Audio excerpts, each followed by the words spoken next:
England के against Pakistan की Multan test में एक और शर्मनाक परफॉर्मेंस, और ये जो सिलसिला तकरीबन 2-3 साल से शुरू हुआ था। अब ऑस्ट्रेलिया के अगेंस्ट टेस्ट सीरीज हारते हैं, इंग्लैंड के अगेंस्ट 3-0 से वाइट वॉश। अभी एक महीना नहीं गुजरा, बांग्लादेश जैसी टीम के अगेंस्ट आप 2-0 से जो है वाइट वॉश हो जाते हैं। और अभी आप जिस तरीके का इंग्लैंड के अगेंस्ट खेले, अभी इस चीज को लेके ना सिर्फ पाकिस्तान का main stream media, print media, social media, Pakistan के फॉर्मर क्रिकेटर्स, एक्सपर्ट सब इन पे जो है वो क्रिटिसिज्म कर रहे हैं। लेकिन ऑल ऑफ सडन वजह क्या बनी, क्यों पाकिस्तान जो है वो इतना बुरा परफॉर्म कर रहा है, स्पेशली अपनी होम कंडीशन में। एक ऐसा कंट्री जिसकी एक रिच हिस्ट्री रही हो, जिनका पास में बहुत अच्छा रिकॉर्ड रहा हो टेस्ट क्रिकेट में। अभी दूर की भी बात नहीं, 2015 तक जब यूनुस खान और मिसबाह रिटायर नहीं हुए थे, पाकिस्तान यूएई में दोबारा ज्यादा होम क्रिकेट खेलता था, अपनी टेस्ट क्रिकेट। तो पाकिस्तान ने किसी टीम को उधर जीतने नहीं दिया। क्या ऐसा हुआ, जब आप अपने मुल्क में आते हैं तो आप बुरी तरह एक्सपोज हो गए, उसके बाद आप कोई टेस्ट सीरीज पाकिस्तान में नहीं जीते। एक सिर्फ मिसबाह एज ए कोच जब साउथ अफ्रीका ने पाकिस्तान का टूर किया था 2-3 साल पहले, तो उस टाइम आप एक सीरीज जीते, उसके अलावा आप सब कुछ हारे अपने मुल्क में। मुझे जो वजह समझ आती है वो ये है कि यही सारे प्लेयर्स हैं। 5 साल आप पिछले निकाल लें, मोहम्मद रिजवान, शाहीन शाह अफरीदी, बाबर आजम, नसीम शाह, शादाब खान, सलमान अली आगा, हारिस रऊफ, तकरीबन इफ्तिखार अहमद, ये मैं सारे फॉर्मेट्स की बात करूं तो तकरीबन सेम ही कोर है आपकी, जो हर मैच खेलता हुआ आ रही थी। आप T20 की बात करें, ओडीआई की या टेस्ट टीम की बात करें, कुछ 1-2 नाम चेंज होते थे, बाकी टीम सेम होती थी। ये ऐसे प्लेयर्स है, आप नसीम शाह की बात करें या शाहीन अफरीदी, बाबर आजम, मोहम्मद रिजवान, दुनिया पे 2 साल पहले तक राज कर रहे थे। शाहीन शाह अफरीदी का न्यू बॉल से पूरी दुनिया में एक टेरर था। बाबर आजम की एज ए बैट्समैन या मोहम्मद रिजवान की as a wicketkeeper batsman, दुनिया के ऊपर जो जिस तरीके के उन्होंने राज किया, वो ऑल ऑफ सडन क्या हुआ, यही प्लेयर्स हैं, वही सारे लड़के हैं, लेकिन परफॉर्मेंस किधर है।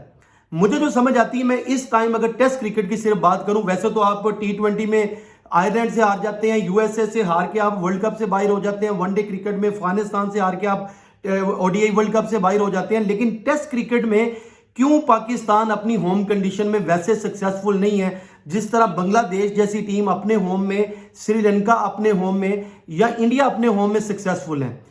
उनका जितनी भी 3 टीम्स जो पाकिस्तान से हट के 3 टीम्स की बात करें जो टेस्ट क्रिकेट अपने होम में खेलती हैं, उनको अपनी स्ट्रेंथ का पता है। सबसे पहले वो स्पिन से अटैक करना है, तो उनके पास स्पिन अच्छा खेलने वाले भी बैट्समैन मौजूद है। आप इंडिया का वो जिस तरह की पिचेस बताते हैं, 3 दिन में मैच खत्म हो जाता है, कोई भी उनके आगे जो है वो सर्वाइव नहीं कर पाता। श्रीलंका में जाके सारी टीम्स को प्रॉब्लम होती है, क्योंकि उनके पास अच्छे स्पिनर्स हैं भी और अच्छे स्पिन खेलने वाले भी प्लेयर्स हैं। इसी तरह बांग्लादेश भी अपने होम में सक्सेसफुल होती है। पाकिस्तान का मसला अब क्या है? सबसे पहले जो मुझे समझ आती है कि जो पिछले कुछ सालों से मैंने पाकिस्तान का डोमेस्टिक सीजन जो है बड़ा क्लोजली मॉनिटर किया, कवर भी किया जाके स्टेडियम में। कुछ सालों से जो पाकिस्तान की डोमेस्टिक में पिचेस बन रही हैं और प्लस कोका बोरा का बॉल यूज हो रहा है, जो इन कंडीशन में इन पिचेस पे इफेक्टिव ही नहीं है। उसमें बैट्समैन लंबे लंबे रन करते हैं। पहली इनिंग्स जो है वो 400-500 एक टीम करती है, 1.5 दिन में दूसरी टीम आती है, वो भी 1.5-2 दिन बैटिंग करती है।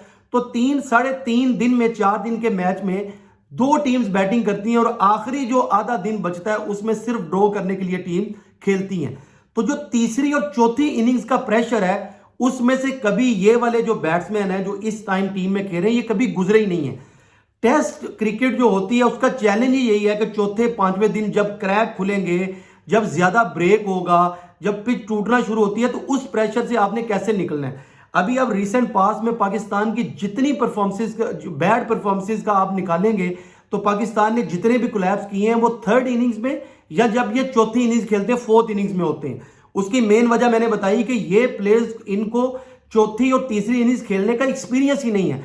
आप इस टीम की वैसे अगर फर्स्ट क्लास देखें तो मोहम्मद रिजवान के अलावा शायद ही कोई ऐसा कोई प्लेयर होगा इस टीम में जिसने 50 से ज्यादा फर्स्ट क्लास खेले होंगे, या शायद शान मसूद होंगे।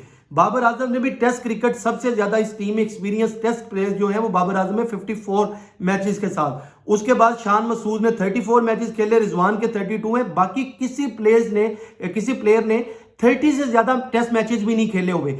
इन एक्सपीरियंस साइड जो कि, और यही लड़के इनएक्सपीरियंस टेस्ट लेवल पे तो है, ये 4 डे क्रिकेट भी नहीं खेलते। जब आपके डोमेस्टिक में क्रिकेट होती है ये एनओसीज लेके दुनिया में लीग क्रिकेट खेलने चले जाते हैं। बाकी आप जितनी टेस्ट प्लेइंग नेशन है उनकी प्रायोरिटी जो होती है वो टेस्ट क्रिकेट होती है। अब इससे अंदाजा लगाएं कि जब हम दुबई में खेल रहे थे, मिसबा और यूनुस क्या ऐसा डिफरेंट कर रहे थे कि पाकिस्तान हर टीम को, इंग्लैंड की बात करें, ऑस्ट्रेलिया की बात करें, जो भी टीम आई पाकिस्तान न्यूजीलैंड के अगेंस्ट हर टीम के अगेंस्ट जीता। उस टीम में मिडिल ऑर्डर में मिसबा और अगर यूनुस थे, वो फास्ट बॉलिंग का जो स्पेल था, अगर आउट हो भी जाते थे सर्वाइव करके स्पिनर्स पे अटैक करते थे। दुबई की गर्मी में बॉलर्स के अगेंस्ट लंबे रन्स करते थे और फिर हमारे पास क्वालिटी स्पिनर्स थे। यासिर शाह की बात करें आप, जुल्फकार बाबर, अब्दुल रहमान, इवन के मोहम्मद हफीज, सईद अजमल 2012 वाली सीरीज में। अब आपके पास एक भी ऐसा बॉलर नहीं है। इस बॉलिंग की मैं अगर बात करूं और मैं आपको एक इनसाइड स्टोरी बताता हूं, शाहीन शाह अफरीदी ने मेरे बड़ी एक करीबी बंदे को अभी बताया कि वो जो टीम अनाउंस होनी थी टेस्ट में, वो इस टीम में दुआ मांग रहे थे कि उनका नाम ना आए टेस्ट की इस टीम में, क्योंकि उनको पता था कि ये फैंटी लगनी है, इससे बेहतर है कि मैं घर बैठ जाऊं। शाहीन शाह अफरीदी को लाहौर में एक प्रेस कॉन्फ्रेंस में ड्यूरिंग पीएसएल क्वेश्चन होता है कि आपकी पेस नीचे आ गई है। वो कहते हैं मेरी पेस हमेशा से अच्छी थी। एक बंदा एडमिट ही नहीं करना चाहता कि आप 140 147 से तकरीबन 150 किलोमीटर पर आवर से आप 132 137 138 मैक्सिमम स्पीड पे आप आगे हैं, तो आपकी जो पेस गिरी है 10 to 15 किलोमीटर पर आवर, वो ज्यादा फर्क है। लेकिन जब आप मानेंगे ही नहीं तो आप उसको इंप्रूव कैसे करेंगे। उसके बाद अबरार अहमद की बात करें, अबरार अहमद हर बंदे को कहते फिर रहे हैं क्योंकि उनको टेस्ट क्रिकेट में 2 साल बेंच पे बैठाया गया है, अब वो टेस्ट क्रिकेट खेलना ही नहीं चाहते। नसीम शाह की बात ड्रेसिंग रूम से लीक हुई, राशिद लतीफ ने किसी टीवी चैनल पे बैठ के बताया कि अजहर महमूद को उन्होंने जाके बोला कि अब उनमें मजीद सख्त नहीं है इस टेस्ट मैच में बॉलिंग करने की।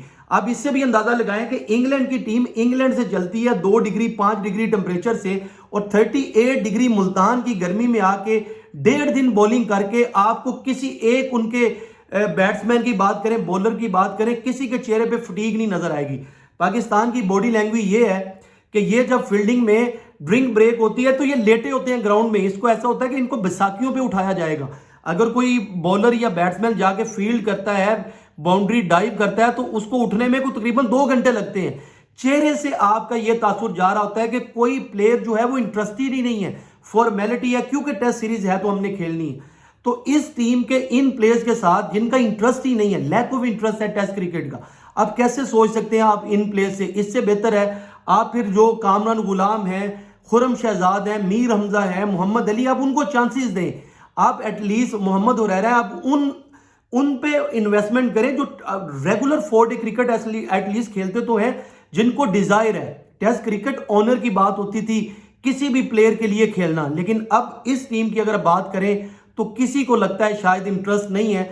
और अगर प्लेयर्स को भी इंटरेस्ट नहीं है तो पाकिस्तान क्रिकेट बोर्ड को एटलीस्ट, क्योंकि ये एक ही वन गेम जो है वो नेशन है, एक ही स्पोर्ट्स है पाकिस्तान में, तो उम्मीद करते हैं कि पाकिस्तान क्रिकेट बोर्ड जो है वो इस पे सीरियसली सोचेगा। इन प्लेयर्स को 4 डे क्रिकेट खिलाएं, ऐसी चैलेंजिंग कंडीशन इनको दें जिसमें तीसरी चौथी इनिंग्स में बैटिंग करनी पड़े, ऐसे बॉलर्स लेके आए जिनका इंटरेस्ट हो लंबे लंबे स्पेल करने का, ना कि वो मजबूरी से पाकिस्तान टीम के लिए खेल रहे हो।